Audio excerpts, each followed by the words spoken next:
It all started in 1962. I had been attending art college for a year, but I was still drifting. I wasn't attending classes. Instead, I was hanging out in jazz clubs all night. My life was starting to feel like one big hangover. It was way past midnight when I met Paula from Paris at the Star Cavern. She was studying cello at the time. We both loved cool jazz, but the guys in our class were already moving toward guitar bands. They didn't care for strings or trumpet playing bands anymore. They thought it was all too square. It felt like the end of an era. But we didn't care. I convinced Paula to take up the upright bass, and instead of painting, I started writing poems and practicing my singing in the morning, with a toothbrush still in my mouth.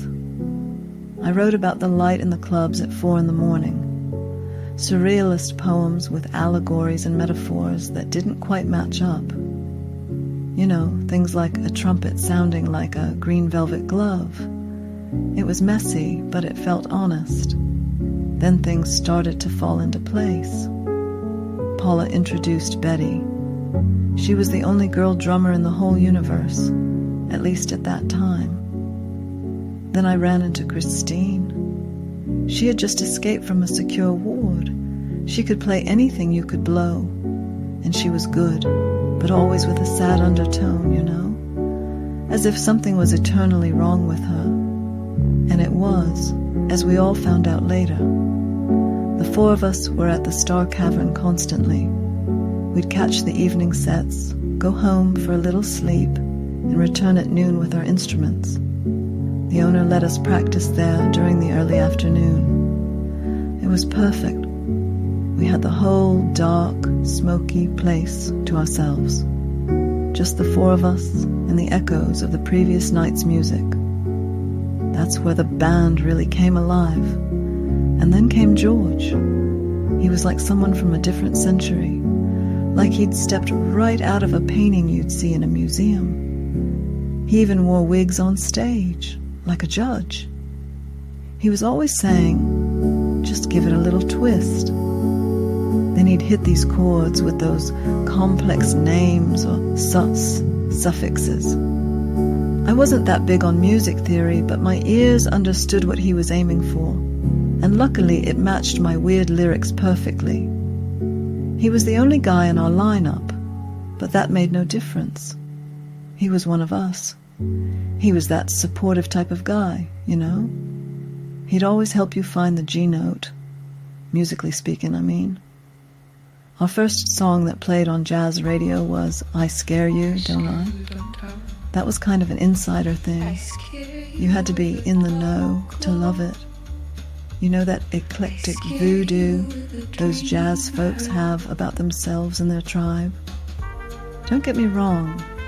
It was one of the best times of my life, those months at the Star Cavern. Funny, you want to say those years, but when you go back and pull up your old notes, you find it was only a few months. But in my memory, they were years. In general, I'm not a big fan of tribes and genres and all the do's and don'ts they come up with. As a result, I wrote the lyrics for what became The Heart's the Sound. It's all predictable words, I think. Nothing sulky or weird. My goal was to irritate those cool jazzers with something mainstream, you know. I showed it to George, and as usual, he knew exactly which trick to pull. First, he gave me a funny look, searching for what this was all about, after the surreal stuff we were known for by then. Some days later, he came back to me. We have to do something really melancholic with this, you know, he said. Then he played a piece by some dead guy.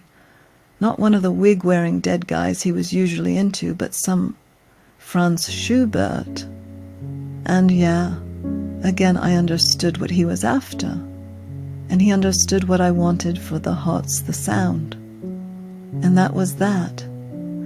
We played it live at the Star Cavern and gave the recordings to Adrian. who was the sound engineer at our recording studio back then.